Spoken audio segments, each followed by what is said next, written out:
Eu sou Márcia Rachid, eu sou médica, sou infectologista, tenho 40 anos de profissão e sou ativista, sou escritora, luto pela causa das pessoas que vivem com HIV e também pelas pessoas LGBT, por tudo que eu vi ao longo desses anos em relação a preconceito e discriminação.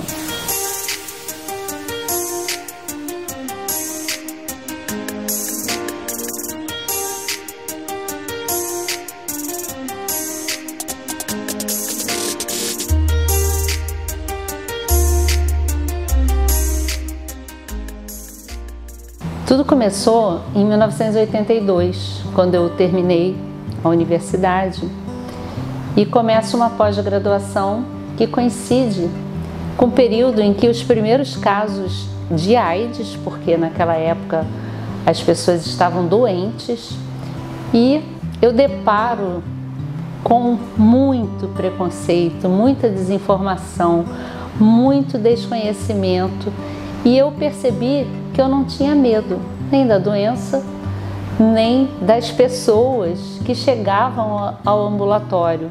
Então, a partir de 1984, aproximadamente, os primeiros casos começaram a surgir no Brasil. Em 84, 85, tanto no Rio como em São Paulo, já se observava que a doença chegava e, na realidade, o primeiro caso oficialmente foi em 85, mas nós tínhamos, olhando para trás, casos anteriores. E o que chamava atenção era exatamente esse fato da discriminação ser absurda. Eu costumo dizer que eu não me envolvi com a doença, e sim com as pessoas, porque era revoltante perceber como o medo paralisava até os próprios profissionais. E foi daí que eu comecei a me envolver.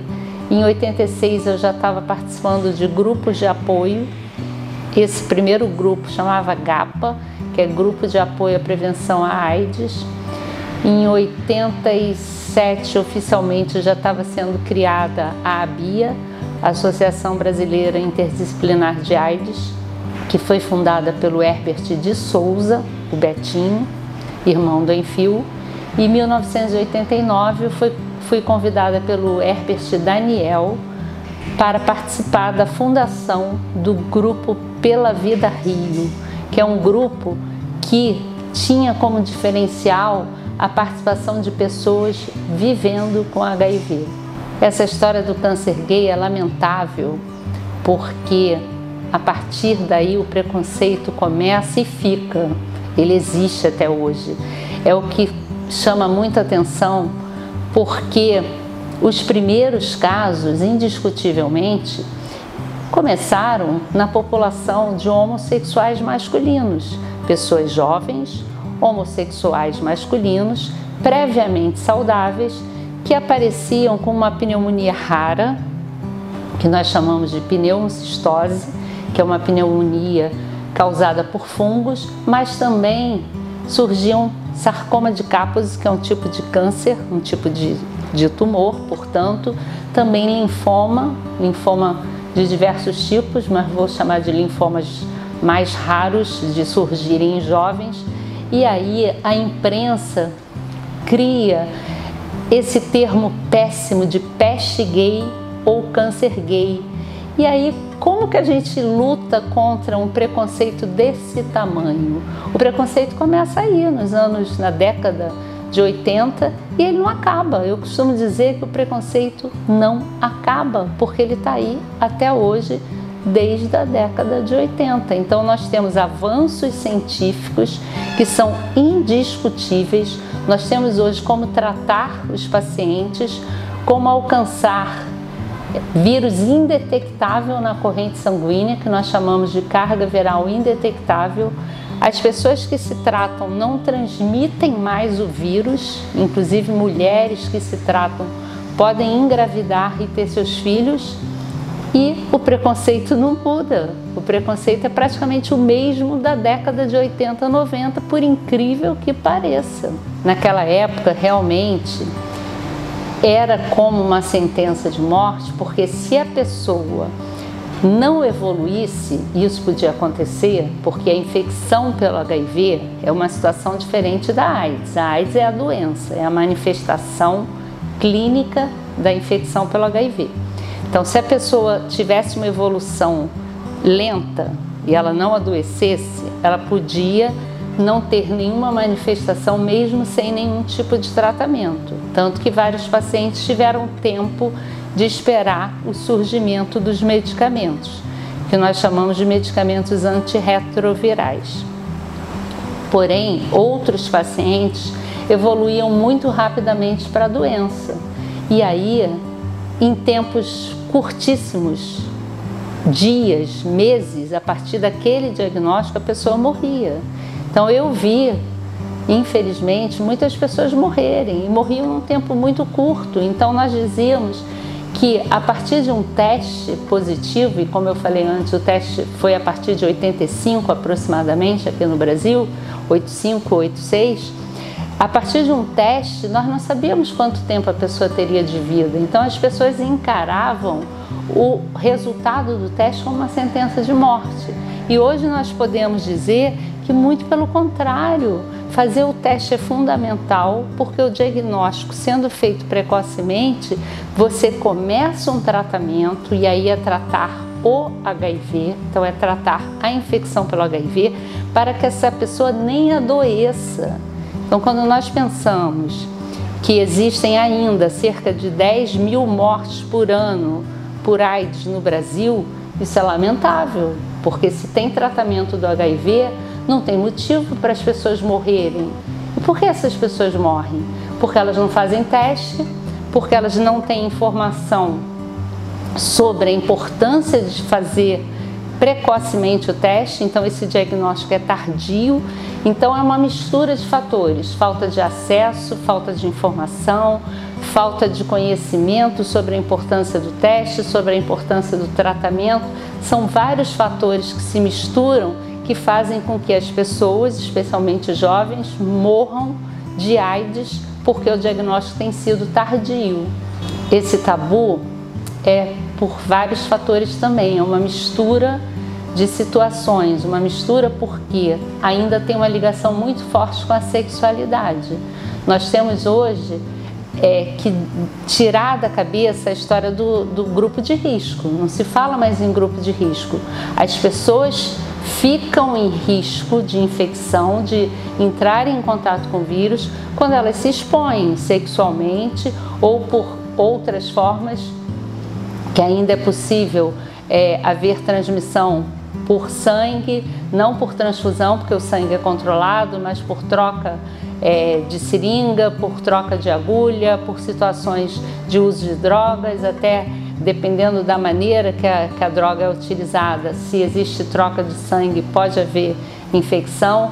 O aleitamento materno ainda não é permitido, mesmo quando a carga está indetectável, porque não tem estudo suficiente para a liberação. Então, existem, indiscutivelmente, diferentes maneiras ainda de transmissão dentro do que a gente já conhecia, e isso desde 83, quando o vírus foi descoberto. Então está dentro dos mesmos fatores. Ninguém transmite o vírus socialmente, nem por beijo, nem por abraço, nem por aperto de mão, nada disso. O vírus é transmitido por contato sexual, principalmente.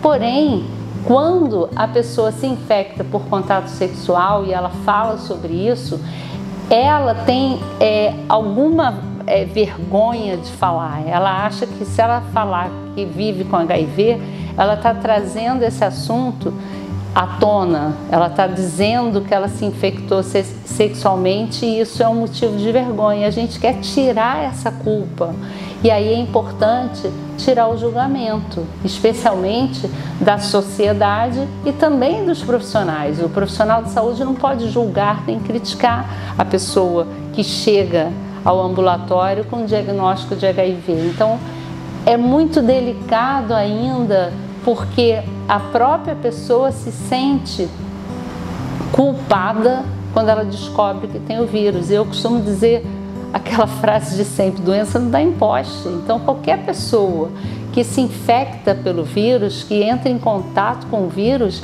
ela entra em contato porque ela é uma pessoa, porque ela se relacionou sexualmente, que é normal, que faz parte da vida ter relação sexual.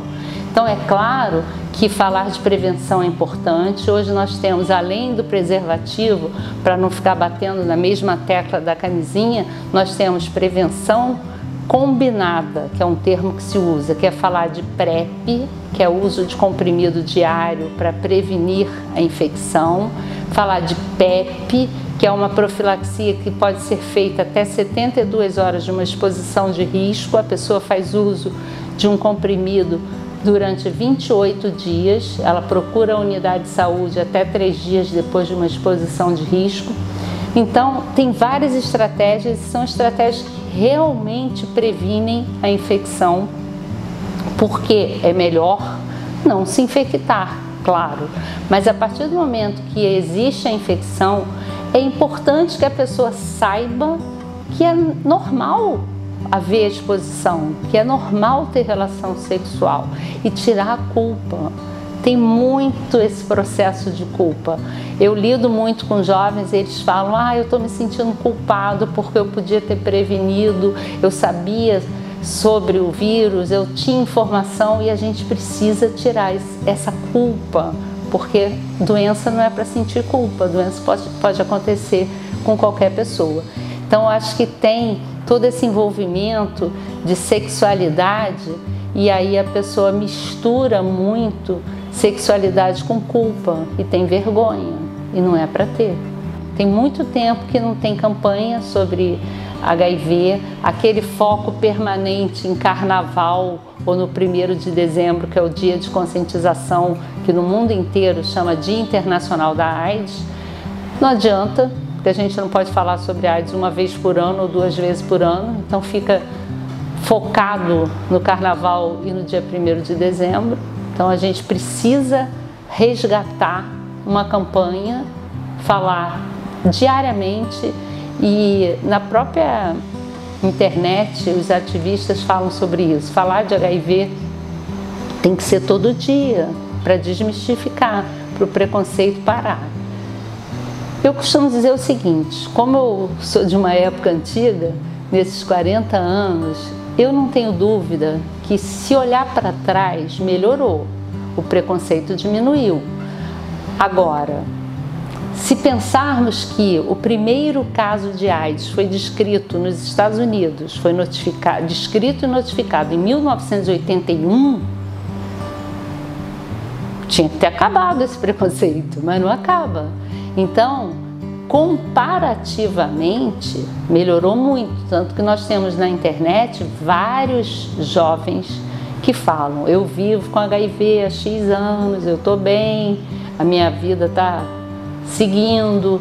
Então, isso não acontecia, nós não víamos ativistas falando. Nós tínhamos 2 pessoas, que era o Betinho e o Herbert Daniel, que foi o fundador do Pela Vida. E hoje são vários mesmo, do Rio, São Paulo e outros lugares. Então, o preconceito diminuiu? Sim, mas não acabou por desinformação. Então, a campanha, se começar cedo nas escolas, desde a criança que recebe a informação, eu acredito que a gente possa mudar, tanto em relação à prevenção como em relação ao preconceito, para a questão da sexualidade da pessoa LGBT, que a gente sabe que tem um risco aumentado, sem dúvida, por razões específicas, e a questão também da infecção pelo HIV propriamente dito, porque existem maneiras de lidar com essa prevenção, como eu acabei de falar, prevenção não só focada na camisinha.